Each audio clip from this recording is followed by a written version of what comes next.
बैठे परमात्मा को बहुत बहुत प्रणाम। आपके धर्म भाव को, संत आस्था को कोटि कोटि प्रणाम करते हुए और इस युग के ऐसे वरदान स्मृति दाता परम पूज्य आचार्य शांति सागर जी के चरणों में प्रणाम करते हुए प्रिय आत्मन मेरा प्रेम स्वीकार करें। ओ इस उजले दर्पण पर प्राणी धूल न जमने पाए, थोड़ा मन दर्पण कहलाए। सुख की कलियां दुख के कांटे मन सबका आधार। सुख की कलियां दुख के कांटे मन सबका आधार। मन से कोई बात छिपे ना, मन से कोई बात छिपे ना, मन के रूप हजार। जग से कोई भाग ले चाहे, मन से भाग न पाए। तोरा मन दर्पण कहलाए।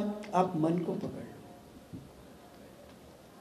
मैं कभी नहीं कहूँगा आपसे इंद्रियों को वश में करो, मैं नहीं कहूँगा इच्छाओं को वश में करो, सिर्फ एक मन को वश में कर लो। टोटल मन, ज्यादा विषय नहीं, वस्तु नहीं, ज्यादा आडंबर नहीं।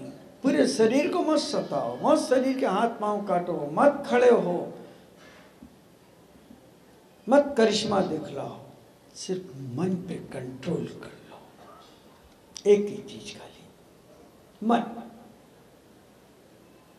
मन पे कंट्रोल हुआ तो हर इंद्रिय मन की दासानुदास है। मन निग्रह, मन का निग्रह तप है, इंद्रिय निग्रह तप है, इच्छा निग्रह तप, तीन है इसमें आया।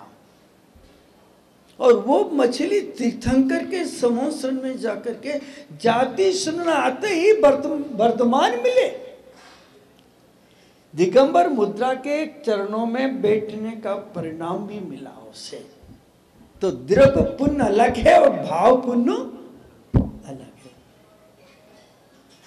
परिणामों की गंदगी, विकृति, दुर्गंध लेकर के आई।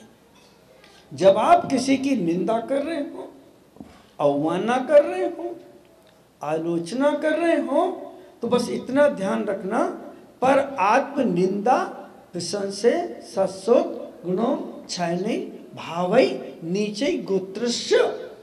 जिस समय आप अपनी निंदा, दूसरों की निंदा, अपनी प्रशंसा करते हैं, उस समय आप अपने सद्गुणों को ढांकते हैं, उसके दुर्गुणों को उघाड़ते हैं, तो उस समय नीच गोत्र का बंध होता है।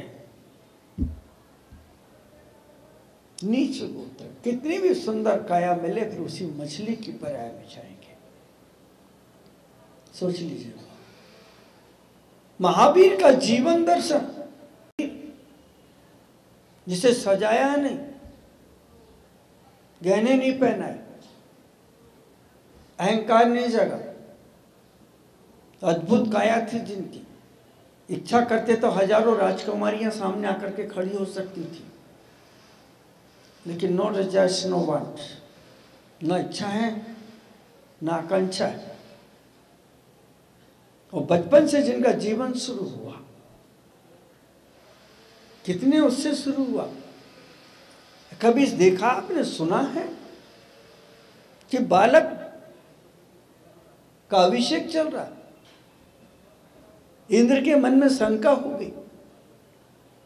ज्ञान देखिए, निर्मलता देखिए, मन की और ज्ञान की शंका उत्पन्न हो गई कि ये 1008 कलशों का पानी और इतने एक एक योजन बड़े, ये बालक झेल पाएगा कि नहीं। इतनी दीर्घ सांस ली कि इंद्र उड़ते उड़ते बचा। तुरंत चरण पकड़ लिए बालक, क्षमा, उत्तम क्षमा। सोचिए, काया से व्यक्ति का मापदंड मत करो, शकल देख करके मत पहचानो। धन और संपदा से व्यक्ति का मूल्यांकन मत करो। धागा का मूल्य नहीं है, मूल्यहीन है। मोती का मूल्य है,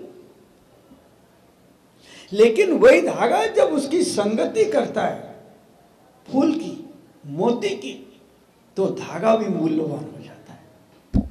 ये वही काया है, जब से तप त्याग संयम का जैसे ही मूल्य आका, मूल्यांकन किया और जैसे ही तप त्याग संयम को अंगीकार किया तो पूजनीय हो गए। देखो ना, महाराज जी बैठे, तुम वहां बैठे, वो वहां बैठे, गाड़ी और वहां रखी, लगाओ पुण्य। महाराज तो यही है। अगर कपड़े पहन के आते तो ए भाई साहब कहाँ से, चलिए बाहर चलिए, बाहर चलिए। पिछी कमंडल लेके आते, महाराज जी नमस्ते नमस्ते महाराज, हमारे घर में रुकिए ना महाराज, प्लीज एक रुकिए ना महाराज, मना रहे। यही है ना, ये धागा है, मोक्ष के निर्माण के मोती में चला गया और वहां पर भी पूजा जा रहा है। इसमें जो आया अभी कि सिद्धार्थ के पुत्र हैं,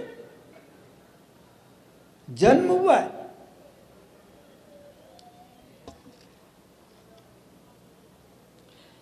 हे स्वामी, आप अजन्मा है, अंतरंग बहिरंग लक्ष्मी के स्वामी हैं, फिर भी मूल्यहीन काया को आपने मूल्य दे दिया।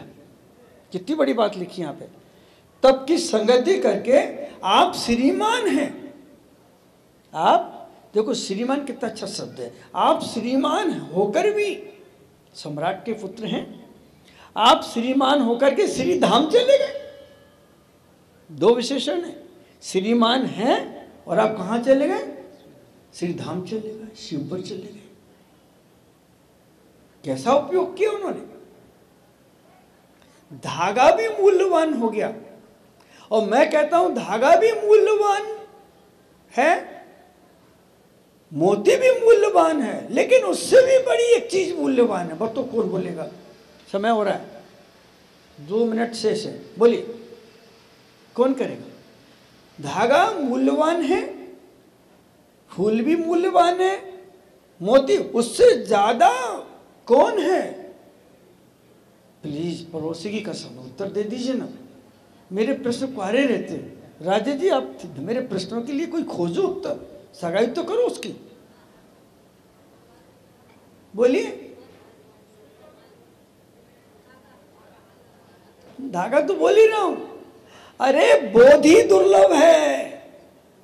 क्या दुर्लभ है, बोधि दुर्लभ है। बोधि नहीं होती तो ये कोई भी काम नहीं होते और वह तीर्थंकर भी नहीं बन पाते। बोधि दुर्लभ भावना है 12 भावनाओं में, बोधि दुर्लभ है।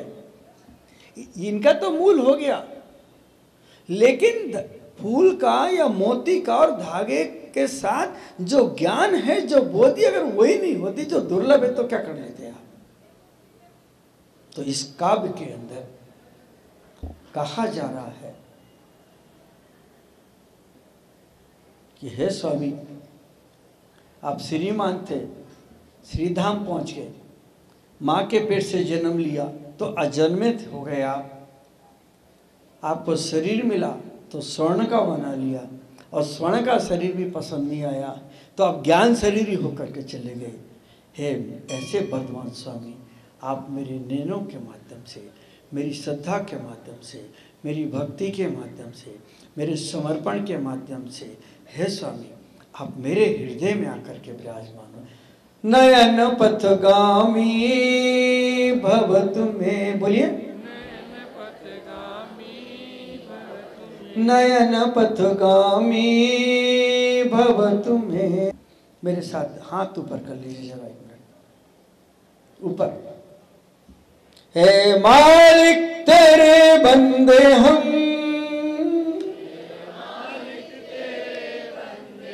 ऐसे हो हमारे करम,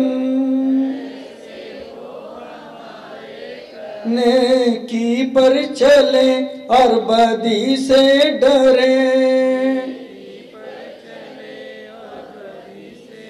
ताकि हंसते हुए निकले दम। जिनके चरणों में सांप और न्यूला, गाय और शेर, शत्रु भी आकर के बैठे, अपने बैर को विसर्जित किया। आज एक छोटा सा नियम ले लो आप मुझसे आज के लिए, अद्भुत विषय है। पहले मैं श्लोक पढ़ूंगा। यदि आवा गंगा विविधिन कल्लोल विमिला, यदि आवा गंगा विविधिन कल्लोल विमिला, बृहज ज्ञानाम्बोभिर् जगति जनतां यास्नपयति, वहज ज्ञानाम्बोभिर् जगति जनतां यास्नपयति। इदानीमप्येषा बुद्ध जन्मरालयी परिचिता, इदानीमप्येषा बुद्ध जन्मराले परिचिता। महावीरा स्वामी नयन पथगामी भवतु मे, महावीर स्वामी नयन पथगामी भवतु मे, नयन पथगामी भवतु मे, नयन पथगामी भवतु मे, नयन नयन पथगामी भवतु मे।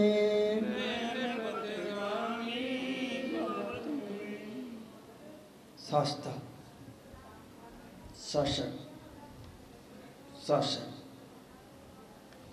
शास्त्र, जिसके चरणों में बैठ करके आत्मा की उत्पन्न हो जाए आस्था, शास्त्र,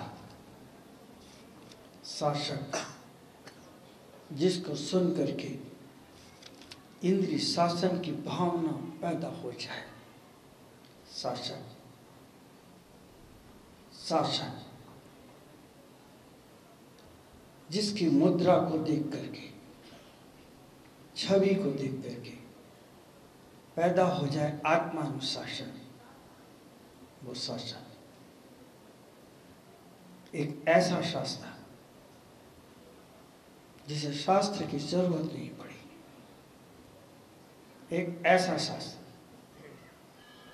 जिसे राज्य की जरूरत नहीं पड़ी, और एक ऐसा शासन जिसने कानून नहीं बनाए, जीने के तौर तरीके दिए,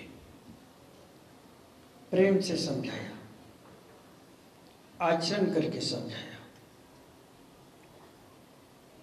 एक ऐसा शासक जितने जगत को परास्त नहीं किया, अपनी इंद्रियों को परास्त किया, जिसने प्रजा पर शासन नहीं किया, अपने ऊपर शासन किया। ऐसा व्यक्तित्व वीर, महावीर, अतिवीर, शन्वती और वर्धमान, एक ऐसी विचित्र आत्मा जिसने विचित्र गति को प्राप्त की, जिनके उठने से, बैठने से, चलने से प्राणी मात्र ने सबक सीखा, जिन्होंने वस्तु के स्वरूप का विश्लेषण करते करते हर प्राणी के जीवन का विश्लेषण कर दिया। जिन्होंने शास्त्र नहीं दिए, आत्मानुशासन दिया, जिनकी वाणी को गणधर परमेष्ठी ने आत्मसात किया, आचार्यों ने जिसे शास्त्र का रूप दिया, जो आज एक ऐसे फूल की तरह है कि जिन ग्रंथों में से वो सुगंध आज भी निकलती है, लेकिन मुर्दों के लिए नहीं, जीवित लोगों के लिए। एक ऐसा सुमन, ऐसा पुष्प,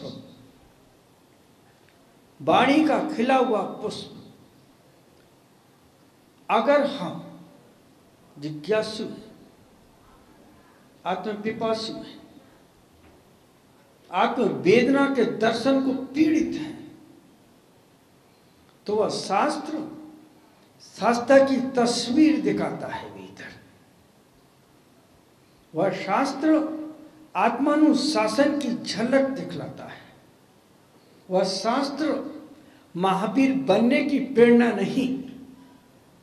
महावीर बनने की कोशिश करोगे तो नकलची हो जाओगे। दोबारा कोई महावीर बन नहीं सकता। महावीर का काल, महावीर की आत्मा, महावीर का समय, महावीर की चर्या तुम नहीं कर पाओगे। इसलिए पहला उनका सूत्र है, पहला सूत्र, मेरे जैसा मत बनो। शास्त्र में मत पढ़ना, पुष्पदन से पूछना। मेरे जैसे मत बनो, आत्मा के अनुरूप चलो, आत्मा बनो, जागृत हो जाओ। आत्म जागरण ही ज्ञान है, आत्म जागरण ही विवेक है।